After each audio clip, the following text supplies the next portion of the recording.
Maverick. Noun, unusual person.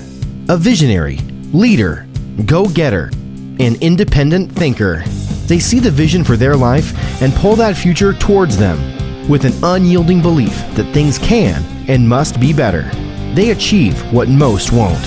Innovative, influential, daring, and direct, with a remarkably high tolerance for taking calculated risk. A foe to the status quo. This is Passive Real Estate Investing with Mavericks. Your host, Neil Timmins, has been involved with over $300 million in real estate transactions. He's a published author, commercial property investor, and real estate syndicator. This show is for those who want to learn how to earn passive income through real estate investing. Now, here's your host, Neil Timmins. On this episode of Passive Real Estate Investing with Mavericks, I sit down with Debbi DiMaggio to uncover the 3 lessons learned from her syndication father. Hey Mavericks, this is Ava Baukamp, and this episode of Passive Real Estate Investing with Mavericks is brought to you by Legacy Impact Investors. We are an industrial investment firm located in cash flow country, the Midwest. We strive to shield off risk and beat inflation, all while producing predictable cash flow. We curate real estate investment opportunities for busy professionals and other real estate investors seeking passive income. To learn more about what we do and connect with me, go to www.legacyimpactinvestors.com. Welcome to Passive Real Estate Investing with Mavericks, where we provide you actionable steps to grow your passive income and become job optional. During this episode, you're going to get to discover 3 lessons learned from one's syndication father. Now, for those of you who are new, I'm your host, Neil Timmins. I love passive income from real estate. Before I introduce you to today's Maverick, I want to make a request that at any point you like what you hear, well, give us a thumbs up. Be certain to subscribe to the show. Never miss a valuable episode. And if you love what you hear, well, give us a written review. Plus, be sure to look at the description of this episode. We've packed it with thousands of dollars in free resources. Now, today, we've got the privilege to learn from somebody with a 35-year career in real estate. Ultimately, she started off saying she'd never be in real estate because she grew up with her father, a syndicator of decades and decades at this point of experience. Ultimately, it all changed when she got turned on and realized that she actually loved real estate and been doing this ever since. I would describe her as somebody who's passionate about change, the ever-changing days in real estate, never knowing what's coming next. Today's Maverick, I've got Debbi DiMaggio here with me today. Debbi, welcome to the show. Say, for the audience's sake, who are you? Where are you from? What do you do? Yep. Hi. Thank you for having me today. My name is Debbi DiMaggio. I'm from Northern California. I've been practicing real estate for over 30 years. And when I say that, it's a little bit of a surprise to me every day. The one thing I said when I was growing up I would never do was get into real estate. What made you say that? Because my dad was a syndicator. He was flipping, buying properties, buying investment properties. We were always going up to his shopping centers and checking on his buildings. And remember, we didn't have cell phones back then. So he was tied to his phone and he had to, mostly go in person to really, get some business done. And so he wasn't free like a 9 to 5 and then he would take a vacation. It was like he was always tied to his work. So I was like, I don't want that to be for me. And 35 years later, we're still doing it and I love it, but we have cell phones and technology, so we can work from anywhere. Yeah. Well, how'd you get lured into it 35 years ago? Yeah. So I got my license just to have my license, and and then I started doing rentals. I kind of fell into doing rentals in San Francisco, and I liked it. It was fast. People didn't have to be so tied to a rental as they do when you're purchasing a home. So it was really quick. People were coming into town. You'd rent them for a year or two. They'd go out. You'd meet really interesting people. I wasn't sitting at a 9 to 5. I was out and about, and I was like, wow, this is really fun. And then it translated into residential real estate. And I just got the bug, and I loved not having a boss. I love to work, and I love to meet people, and I love to have everything's new every day in real estate. You never know what's going to happen today. And so I loved that about it. And then we built a house in Scottsdale, Arizona, which we're in California. So that was a little bit of a hike. But we're so intrigued, my husband and I, in real estate. We were at the Four Seasons in Scottsdale and we decided to go, let's go look at property. We ended up building a house from the ground up. No plan to do that, but we did. And then we bought rental property along the way. And then my parents have multi-units, so I'm very involved with there. They have now they've had a lot over the years, but now 2 24-unit buildings I've kind of immersed myself in. They're in their 80s now, so I'm trying to help them and just help them streamline everything. So 224s in what market? Oakland. In Oakland. Now there's some uniqueness to California when you cross a certain threshold as it relates to property management that is very different than maybe all the country, but certainly most of the country. Maybe elaborate on what that is. Yeah. So we always say, my husband's the broker of our firm, and he always says to his agents, if you have a question regarding property, and especially landlord-tenant property, speak to a qualified real estate attorney. We as agents can't answer their questions, and it's very litigious here. Mm-hmm. And so you really need to, so in whatever state you are in, be sure to speak to an attorney.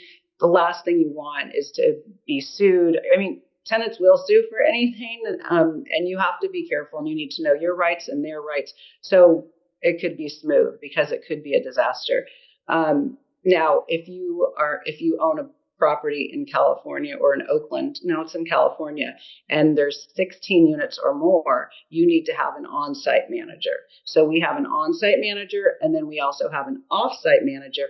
However, even with all of those people, things don't always go smoothly. So I've stepped in and I'm overseeing all the managers, and we're trying to streamline the process. So that was going to lead to something we can talk about more on. What type of an investor do you want to be, locally, or do you want to be remote? Is your property going to be somewhere else? It certainly impacts how one manages their property and or the manager of that property, given your geographic location relationship to the property. Talk about the pros and cons of that, of being local and of being, call it virtual for lack of a better word, not right. Local. And maybe what pros and cons and or what somebody should give consideration to. Sure. So speak about the local properties. What's nice about that, you can drive over to the property, you can check it out, you can call the manager and say, you know what, that sign looks really bad, please take it down. You can see, I walked into the lobby the other day and I noticed things were a little disheveled. So then we had to talk to the on-site manager to say, can you clean up the packages in the mail, because you're making the building not look very good. So you can see those things. So it's really important. Now, if you're going to be remote or virtual, if I'm in California and we have some units down in Scottsdale, Arizona. Yeah. So you have to have a team. So we have an agent who has been amazing. She's not even a property manager, but she's been overseeing the properties. So she has all of her maintenance people there. So for instance, if you're buying in Scottsdale or in Arizona or different places, you have different climate, right? So in Scottsdale, Arizona, it gets very hot. Right. So things that might not happen here in California happen there. We have a bug guy who sprays for bugs around the property. The weather really damages windows and doors. We had to replace a front door. In California, you're not replacing the front door ever, but at least in the Bay Area. But in Scottsdale, it was just beating down and warping the door. So you need to know about the climate that you're investing in, and you have to think about those things. I've never wanted to own property in Lake Tahoe because I hear nightmares about pipes bursting, and that has happened, and that happens. It happened to my client in Southampton, New York. Or the roof caved in, the pipes burst, and she had to redo the entire ADU. Could be very costly. If you're going to have a multi-unit building and you have a swimming pool, I mean, there's all kinds of things that can happen with that. If your swimming pool's covered and no one's uncovering it at the certain times a year, my client again got black mold because her tenant wasn't taking the top off of the pool. She had to redo the entire pool. So there, not to be negative, we want to invest, but you just need to be smart about it. You need to surround yourself with professionals and ask questions, and then ask your professionals, what kinds of questions should I be asking? You might not even know what questions to ask. So you need to have those experts. I think that's great. That is one of my favorite questions too, is when you get through and you're asking questions, it's going, hey, what should I have asked that I didn't ask? What are the things that other people asked that I'm missing? Take me back. I'm curious about, the experience and maybe the lessons that you've learned from your father, somebody who's been in this, you've certainly been in this a long time, and he was a generation ahead of you. Maybe what are the top 3 lessons that you learned from your dad over all the years?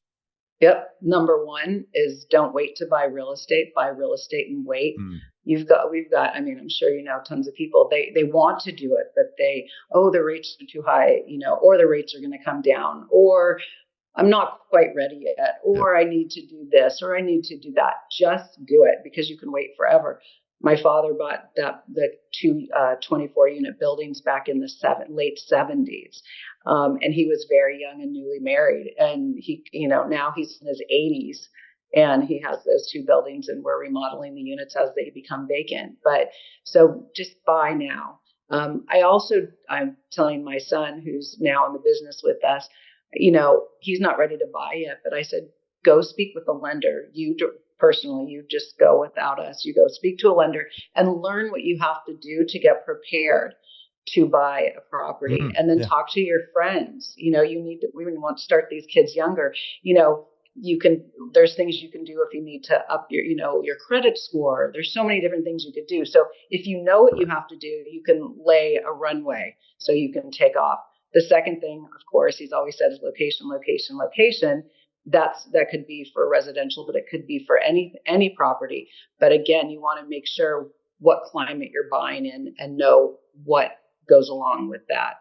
And then the last one is pride of ownership. He's always spoken about that. Now, my brother will say you're doing too much, too much landscaping to these units. And, we're Sicilian. He loves the look of the cypress trees and everything. So, and the gravel. So his apartment buildings are very beautiful. And so he is very big on pride of ownership, which leads me to, you need to check on your building. So, it is passive income, but you shouldn't be passive. No, you're right. Yeah. If you become passive too long, you're going to end up in a dark spot, I suspect. Yes. I want to circle back to that.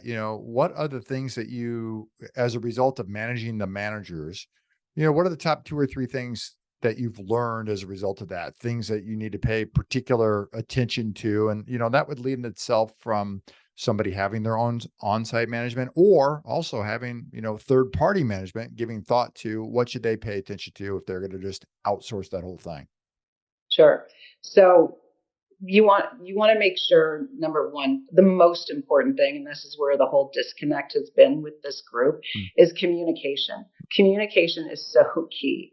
And what's happening is there's, let's say, 7 people that have different jobs, and they're not communicating. So if a tenant is going to move out, the process is, if a tenant's going to move out, the property manager, the on-site property manager, needs to alert the offsite.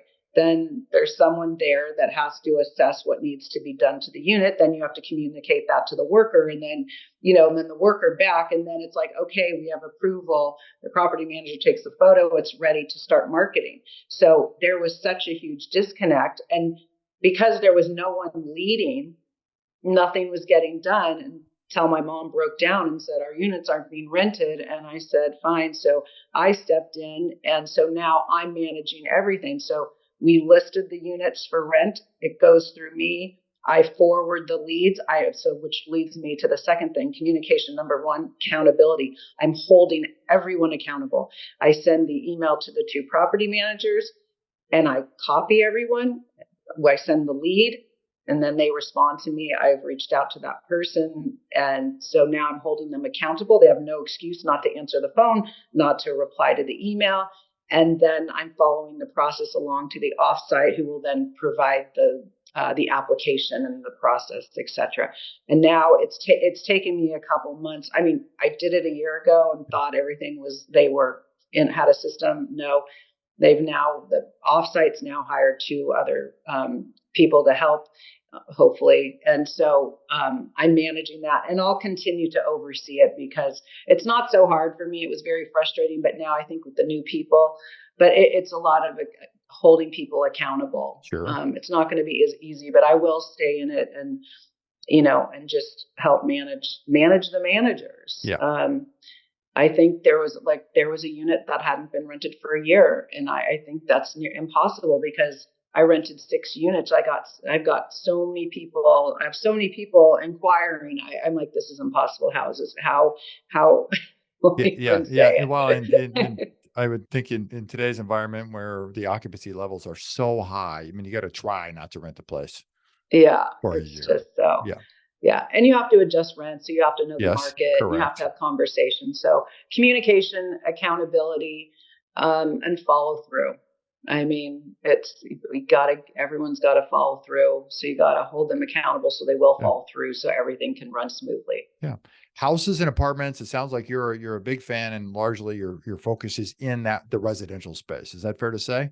Yeah. What has you there versus any other asset class? What do you like best about this asset class? Well, especially if you're a new investor, it's much easier for someone to manage a one home or a townhome's easier because usually the townhomes are a little newer than a 1920s house, but it's a easier way to get your feet wet, buy a house, you have one tenant, keep it rented. Usually if it's someone with a family looking for schools, you have some stability. Less to manage, less could go wrong in a single family house. You've got your furnace, you've got your water heater, you might have drainage, you have a landscaper, you have all the different components, of course, a roof, but it's just a little easier than having a 24 unit building with 24 plus tenants and people coming and going. It's a lot of wear and tear. So I just think it's a little easier to do that. And then it's also fun to flip. Every time we list a home for sale, I call it mini makeover and get it ready for market. So I love buying homes. Sometimes clients they can't see through the house that's not staged and pretty. So that's when we will buy it, and then we'll go in and make it pretty and either rent it or sell it. But yeah. What are you most excited about in the next year? Well, I do feel optimistic. I feel like the rates will stabilize or go down. Yeah. And what happens over the holidays is, and we've had so much going on in the world, but after the holidays, people are kind of on hiatus. And then come the new year, they're kind of like, I need to get a house. I need to move on with my life. I've got to get my kids in school. Like life continues, even though we have so much thrown at us. What I love about real estate is I just never know what's going to happen, who I'm going to meet, what will my day look like. So I'm just really excited I've been doing this for 35 years and I still love it. And I still wake up going, okay, what do I get to do today? Yeah. Yeah. No, it's exciting. Let's do this. I want to move on to the final segment, what I call the final 4. Okay. What do you think holds most passive investors back from hitting their personal next level, whatever that happens to be? People like to follow the pack, and if they're talking to too many people will have too many opinions. So you have to speak to the right people, but people will get held back by other people's opinions who can't even afford or don't even have the desire. So be careful who you're speaking to. What are you passionate about outside of real estate? Well, my kids, of course, travel. I really love to travel. And next week or in about 5 days, we're leaving for St. Bart's, and I'm very excited about that. So we love to travel. It's very fun. And then we just joined a new country club. So I've been playing pickleball and bocce ball. Absolutely. Pickleball's all the rave. Yeah. Yeah. And then skiing in the winter, more of my husband's sport. I'm more of an après skier, but I will ski with him. Okay. Your favorite book? Right now I'm listening to Atomic Habits. Oh, sure. It's really great. I was listening to that this morning. Yeah. Your favorite way to make an impact in the community? Yep. Helping others. I'm constantly helping others, constantly connecting people, referring people, helping people, whatever their question is. Or if someone just happens to say they're looking for something, I'll say, oh, I know someone so who can help you. I also coach. So people come to me and it's really fun to help watch them find their success or their happy place. That's really fun for me. So coaching is something I started doing. I do it for real estate, but I'm now helping people, life coaching, just helping them wherever they are to get to the next place. Yeah, no, that's great, Debbie. Well, it's a wonderful conversation. I know we just scratched the surface with all the breadth of your experience. And it doesn't shock me that you mentioned you do coaching, because it's with that level of experience, I know you could certainly make an impact with a whole lot of people in a number of different ways. For those who want to find you, they want to follow you, they want to connect with you, where can they go? What should they do? I am on all social media platforms. Debbi, D-E-B-B-I, no E in Debbie. DebbiDiMaggio.org is my website. D-I, capital M-A-G-G-I-O, just like Joe DiMaggio. DebbiDiMaggio.org on all social, Instagram, LinkedIn, Pinterest, Facebook, Twitter. You got it all. We'll put links below in the show notes for everybody. Debbie, I appreciate your time. Thanks so much for being here. Thank you. Thanks so much. To our listeners, pat yourself on the back. You guys have made it to the end of the show, and most people never finish what they start. If you receive value from today's show, be sure to share it on LinkedIn, your Facebook page, or your social media platform of choice. Subscribe to never miss a valuable episode in the future. And if you found value in today's episode, give us a thumbs up with a positive review. If there's a particular topic you'd like to hear about, well, I want to hear from you. Shoot me a message on LinkedIn. The link to my profile is below in the show notes. You can connect with me there for more valuable content.